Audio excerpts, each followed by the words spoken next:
हर जानदार को मौत का जायका चखना पड़ेगा। रसूलुल्लाह सल्लल्लाहु अलैहि वसल्लम ने इरशाद फरमाया, दुनिया में ज़िंदगी इस तरह बसर करो जिस तरह के राहगुज़र अपनी ज़िंदगी को बसर करता है। रसूलुल्लाह सल्लल्लाहु अलैहि वसल्लम ने इरशाद फरमाया, अक्लमंद बंदा वो है जो मरने से पहले पहले मौत की तैयारी करके जाता है। हर इंसान को 5 मनाजिल तय करनी पड़ेगी। पहली मंजिल क्या है? रसूलुल्लाह सल्लल्लाहु अलैहि वसल्लम ने फरमाया, इंसान की पहली मंजिल मौत है। हर जानदार को मौत का जायका चखना पड़ेगा। जिस वक़्त इंसान की जिस्म से रूह निकलती है तो सबसे पहले पाँव के अंगूठे से रूह निकलना शुरू होती है और सबसे आखिर में इंसान के आँखों की रूह निकलती है। उलमा ने लिखा है इसकी वजह क्या है कि इंसान अपनी हकीकत अपनी आँखों से देख सकते हैं कि ये इंसान दुनिया में रहते हुए अकड़ के चलता था, इसका रहना किस तरह का था, इसका चलना किस तरह का था।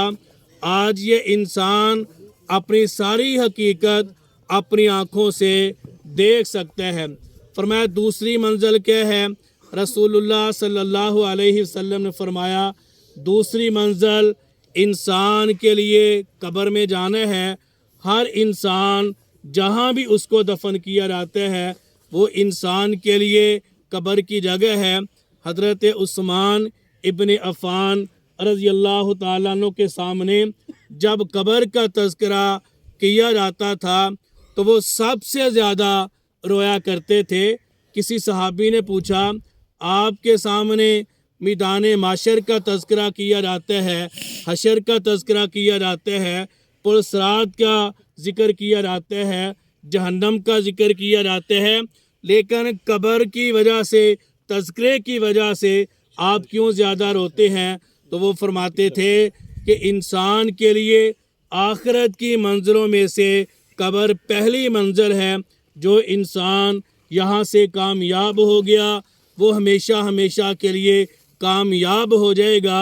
अगर कोई इंसान यहाँ पे नाकाम हो गया वो हमेशा हमेशा के लिए नाकाम हो जाएगा। हज़रत अलीउल मुर्तज़ा रज़ियल्लाहु ताला अन्हु एक मर्तबा कब्रस्तान से गुज़र रहे थे तो हज़रत अली फरमाते हैं, ऐ कब्र वालों, तुम अपने घरों को अपना घर समझते थे, तुम अपनी बीवियों को अपनी बीवियां समझा करते थे, अपनी औलाद को अपनी औलाद समझते थे, अपने मकानों को अपना मकान समझते थे, अपनी ज़मीनों को अपनी ज़मीन समझा करते थे। आज वो औलाद कहाँ पे चली गई? आज वो घर के मकान कहाँ पे चले गए? आज तुम्हारी जायदाद तुम्हारी ज़मीनें कहाँ पे चली गई? इंसान के लिए अगर कोई चीज़ काम आएगी तो वो इंसान के नेक अमाल है।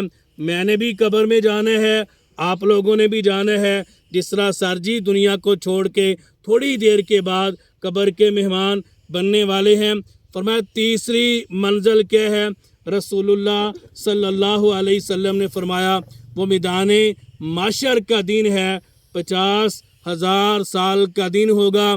ज़मीन तांबे की होगी, सूरज सवा नेज़े पे होगा। इंसान अपने गुनाहों की वजह से पसीने में शराबुर होगा। किसी इंसान का कोई भी होश नहीं होगा, अपने ही लिए वो नफ्सा नफ्सी के आलम में होगा। फिर फरमाया चौथी मंजिल क्या है? वो पुलसरात है। बाल से ज़्यादा बारीक, तलवार से ज़्यादा तेज़ और आधी रात से भी ज़्यादा स्याह वो रास्ता होगा। सहाबाई किराम ने पूछा, या रसूल अल्लाह सल्लल्लाहु अलैहि वसल्लम, इस पुलसरात को पार कौन करेगा? फरमाया जो कलमे की रोशनी साथ लेके जाएगा, जो नमाज़ों की रोशनी साथ लेके जाएगा, जो रोज़ों की रोशनी साथ लेके जाएगा, जो अच्छे अमाल को साथ लेके जाएगा, वो आँख झपकने के बराबर वो इस पुल सिरात को पार कर जाएगा। फरमाया 5वीं मंजिल क्या है? जिस तराजू पे इंसान के नामा अमाल को तोला जाएगा वो तराजू है जबरील अलैहिस्सलाम वहाँ पे मुनसफ होंगे। अच्छे अमाल को भी तोला जाएगा, बुरे अमाल को भी तोला जाएगा। इंसान के लिए ये 5 मनाजिर हैं। जिस इंसान को इन 5 मनाजिर में कामयाबी हो गई, इंशाअल्लाह दुनिया आखिरत में अल्लाह ताला उसके लिए इज़्ज़तों के दरवाज़े खोल देंगे। सारजी मोहम्मद ताहिर साहब की ज़िंदगी आप लोगों के सामने है। इतना बड़ा जनाजा रसूल पाक सल्लल्लाहु अलैहि वसल्लम ने फरमाया जिसके जनाजे में 40 ईमान वाले उसके नेक होने की गवाही दे दें, अल्लाह उसके लिए कब्र की आसानियों, कब्र की मुश्किलात को आसानियों में तब्दील फरमा देते हैं। इतना बड़ा जनाजा बड़ा कम देखने में आता है। अल्लाह ताला सारजी की मग़फ़िरत फरमाए और इनके गुनाहों को माफ़ फरमाए। अज़ीज़ दोस्तों, दुनिया में रहते हुए इंसान होने के नाते से गलती हो जाती है। ज़बान से ऐसा बोल बोला जाता है जिसकी वजह से इंसान की पकड़ हो जाती है। लेकिन अगर मरने वाले को मुआफ़ कर दिया जाए, अल्लाह फरमाते हैं आज तूने मेरे बंदे को माफ़ किया, कल क़यामत के दिन मैं अल्लाह तुझे माफ़ कर दूंगा। हम यहाँ पे खड़े होके सारे अपनी ज़बान से ये कहें कि हमने साजी ताहिर साहब की अगर कोई छोटी मोटी बात हुई तो हमने उसको माफ़ कर दिया। और दूसरे नंबर पे कर्ज़ा एक ऐसी चीज़ है कि जो शहीद को भी माफ़ नहीं है। रसूल पाक सल्लल्लाहु अलैहि वसल्लम जब भी किसी सहाबी का जनाजा पढ़ाया करते थे, ये ज़रूर फरमाया करते थे कि लेन देन का मामला क्लियर कर दिया जाए। ये वारिसीन यहाँ पे मौजूद हैं, दफनाने के बाद घर में जिनका कोई लेन देन का हिसाब किताब हो वो इनसे रब्ता कर सकते हैं।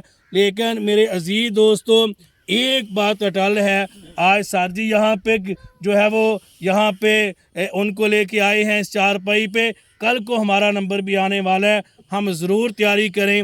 अल्लाह ताला से दुआ है अल्लाह ताला मुझे और आपको इन बातों पे अमल करने की तौफीक नसीब फरमाए। सारजी के लवाहिकीन को, उनके बच्चों को, उनके घर वालों को अल्लाह ताला सब्र जमील अता फ़रमाए और अल्लाह ताला उनकी बेहतरीन कफ़ालत फ़रमाए। अल्लाह ताला अमल करने की तौफीक नसीब फरमाए। नमाज जनाजा सना वास्ते अल्लाह ताला के दरूद पाक हज़रत मोहम्मद सल्लल्लाहु अलैहि वसल्लम, पीछे इस इमाम के मुँह तरफ काबा शरीफ, पहली तकबीर के बाद सना पढ़ी जाती है, दूसरी तकबीर के बाद दरूद पाक पढ़ा जाता है, तीसरी तकबीर के बाद नमाज जनाजा की दुआ पढ़ी जाती है, चौथी तकबीर के बाद तकबीर कहने के बाद सलाम फेरा जाता है, सलाम फेरने के बाद दोनों हाथ छोड़े जाते हैं। और यहाँ पे जो कि ज़मीन भी नीचे ज़रा गीली है तो बंदा सोचता है मेरी 200 की जराबें ख़राब हो जाएंगी, मैं अपने पाँव को अपनी जूती के ऊपर रख लेते हैं। जगह का फ़र्ज होना, जगह का पाक होना फ़र्ज़ है। सारे अपने पाँव के नीचे से ये जूता निकाल दें। इतनी मुशक्क़त करके बंदा नमाज के लिए आता है, नमाज जनाजा के लिए आता है, फिर अपने टो टप्पे के लिए बंदा अपने पाँव से जूता नहीं निकालता।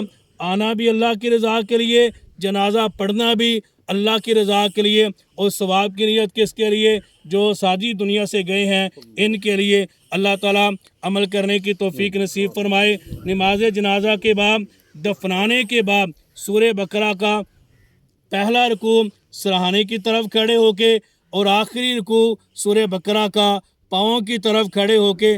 बाज़ लोग कह देते हैं दुआ नहीं मांगते, नमाज जनाजा खुद एक दुआ है। और दफनाने के बाद मैंने परसों भी एक जगह जनाजा पढ़ाया, बड़ी तफसील के साथ बात की कि नबी पाक सल्लल्लाहु अलैहि वसल्लम उतनी देर कब्र पे ठहरा करते थे, कितनी देर? बंदा एक ऊँट को ज़िबा करे, उसकी खाल उतारे, उसका गोश्त बनाए, कितनी देर लग जाती है। हम थोड़ी देर कब्र पे ठहरते हैं, चले जाते हैं। सहाबा ने पूछा वजह क्या? फरमाया मरने वाले के लिए ये वक्त बड़ा मुश्किल होता है। कैसे मुश्किल होता है कि सवाल किया जाता है मन रब्बू का, मन नबियू का, मा दीनू का, अगर ज़बान पे जारी हो गया कि मेरा रब रब्बी अल्लाह मोहम्मद रसूलुल्लाह दीन अल इस्लाम, अगर ये 3 सवालों के जवाब मरने वाला दे देता है तो समझो उसके लिए जन्नत की खिड़कियां खोल दी जाती हैं। पहली रात की दुल्हन की तरह उसके नीचे अच्छा बिस्तर बिछा दिया जाता है। फिर क़यामत तक उसके लिए मज़े ही मज़े हैं। मरने वाले के लिए पढ़ के भी बख्शना चाहिए, नफल पढ़ के भी बख्शना चाहिए। जिस तरीके से होके उसके इसाले सवाब का इंतज़ाम करना चाहिए। सिर्फ एक तरीका नहीं बल्कि इसाले सवाब के बड़े तरीके हैं। फिर इंशाल्लाह किसी मौके पे अल्लाह ताला अमल करने की तौफीक नसीब फरमाए।